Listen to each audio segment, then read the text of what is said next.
O Vodun, termo da tradição dos Fon, que designa toda a estrutura de seres espirituais, cósmicos e também da relação disso tudo com a Terra. O voodoo haitiano, embora não seja a mesma coisa, também tem a sua origem nessa antiga tradição do Daomé. Mas o voodoo não é um sistema teológico, também é, mas está além disso. Muito menos é um sistema, digamos, apenas mágico. Na verdade, é uma cosmologia que estrutura toda uma disposição de imaginário. É o que estudaremos agora. E, como toda cosmologia, na cosmologia voodoo há um topo que é Naná Buluku, uma entidade primordial de caráter feminino, situada para além das distinções ordinárias entre criação e criatura. Naná-Buluku não atua diretamente no mundo. Ela inaugura um processo cosmogônico ao engendrar uma polaridade fundamental, um par de gêmeos de natureza complementar. Maú, associado à Lua, e Lissa, associado ao Sol.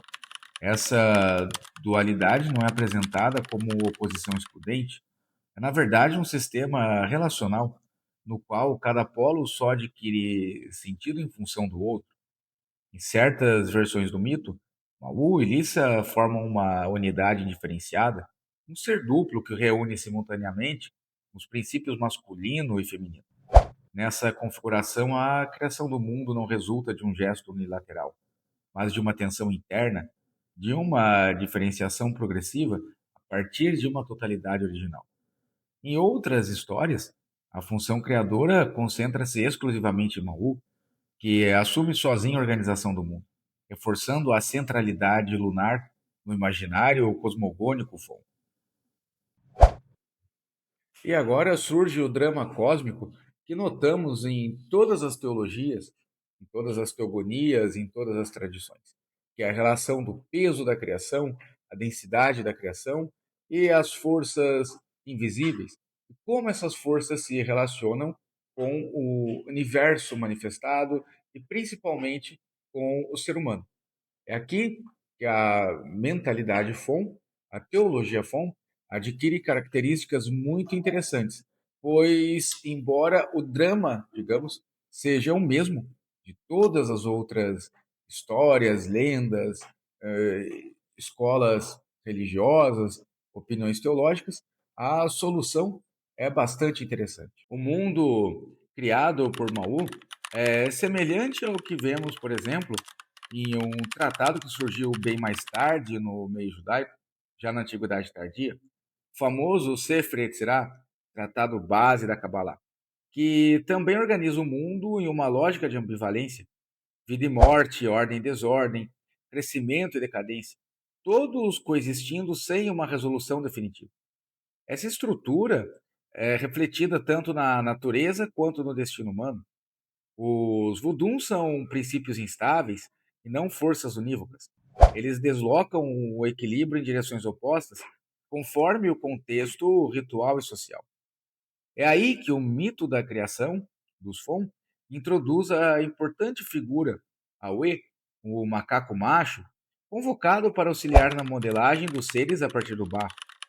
A história conta que Aue fracassou nessa colaboração pois reivindicou para si a capacidade de criar e animar os seres, arrogando-se o poder de conceder o Sekpolim, o sopro da vida. Sua tentativa de ascender ao céu e repetir o gesto criador resulta em uma grande impotência simbólica. A criação permanece inacessível a ele.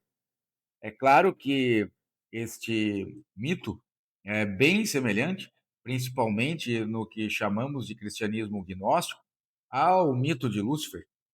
Nesse ponto emerge Badu, uma mulher criada por Maú, que ocupa uma posição crucial na transmissão da ordem cosmológica. É através de sua filha Nona que a humanidade recebe a declaração normativa do mito. A capacidade de criar e de insuflar vida pertence exclusivamente ao princípio lunar, à Grande Mãe. Os grãos de palmeira, associados a Maú, tornam-se signos materiais dessa autoridade. A resposta final ao gesto de Aue é emblemática. Maú lhe oferece um caldeirão contendo um mingau feito de sementes da morte.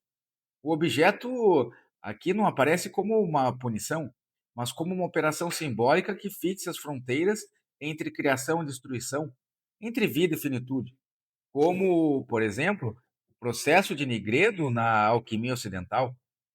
Aquele que tentou usurpar a função criadora recebe a lembrança de sua limitação estrutural. Considerado em conjunto, esse ciclo mítico articula uma série de oposições fundamentais: feminino e masculino, lua e sol, criação e sustentação, mediação e ruptura, potência e fracasso. No entanto, essas oposições não se resolvem por hierarquias rígidas, mas por uma lógica relacional em que certos polos, especialmente o feminino lunar, assumem a função de princípio organizador. A serpente sustentadora, a mulher transmissora da norma e a deusa criadora formam uma cadeia simbólica coerente, enquanto a figura masculina parece deslocada, fragmentária e incapaz de fundar ordem. Sob essa perspectiva, a religião Fon não deve ser lida apenas como uma afirmação ideológica de um matriarcado histórico, como algumas linhas de pesquisas já datadas tentam afirmar. Aqui temos a expressão mítica de uma estrutura na qual a criação, a mediação e a continuidade são pensadas prioritariamente a partir de categorias femininas. Trata-se muito menos de uma inversão do patriarcado do que de um sistema simbólico autônomo, no qual as classificações fundamentais do mundo seguem uma lógica própria, rigorosa e internamente consistente. As populações que formaram o antigo reino do Daomé elaboraram, paralelamente ao culto lunar e cosmogônico, um complexo sistema de divindades associadas ao trovão.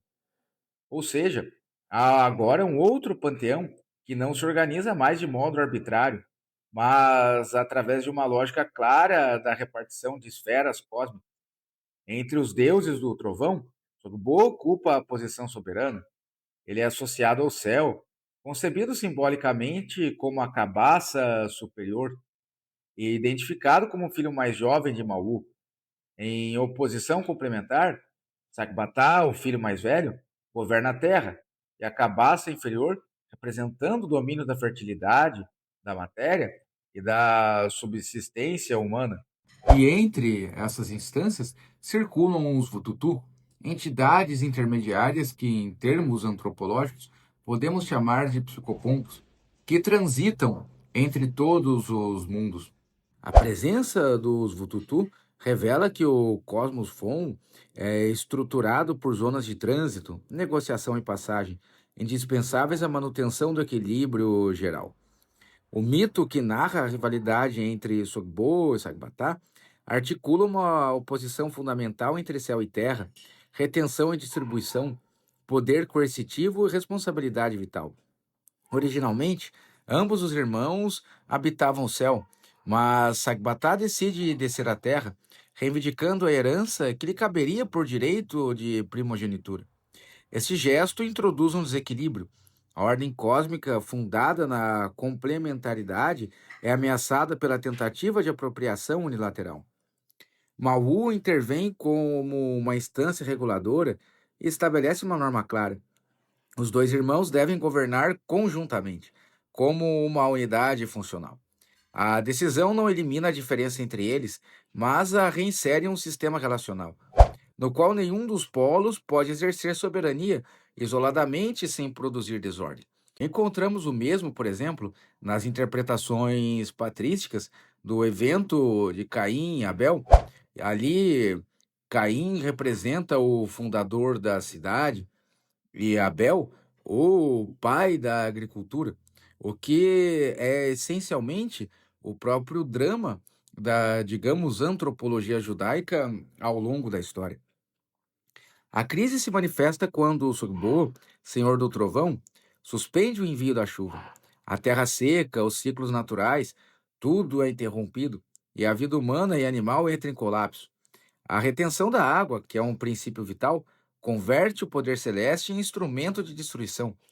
Diante dessa situação, Sakbatá dirige seu irmão: solicitando a restauração do equilíbrio através da chuva. A resposta de Sugbo revela a lógica agonística que atravessa o mito. Ele condiciona o retorno da água à cessão do direito de governar. Sakbatá aceita o acordo por um compromisso com a continuidade da vida na Terra. Mas o gesto não resolve a tensão entre os irmãos.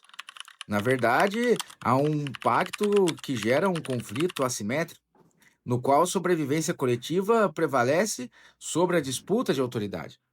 Nesse episódio, o trovão não aparece apenas como força natural, mas como operador simbólico de coerção e dominação, enquanto a Terra encarna a própria vulnerabilidade, a fecundidade e a dependência dos ciclos cósmicos.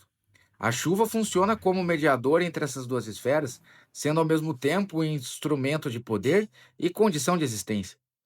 Considerada em seu conjunto, a religião Vodun dos Fon apresenta uma estrutura na qual, mesmo quando surgem narrativas centradas em figuras masculinas dominantes, como o Deus Trovão, uma subordinação a uma ordem mais ampla, regulada por princípios de equilíbrio, mediação e continuidade, e esses princípios são femininos.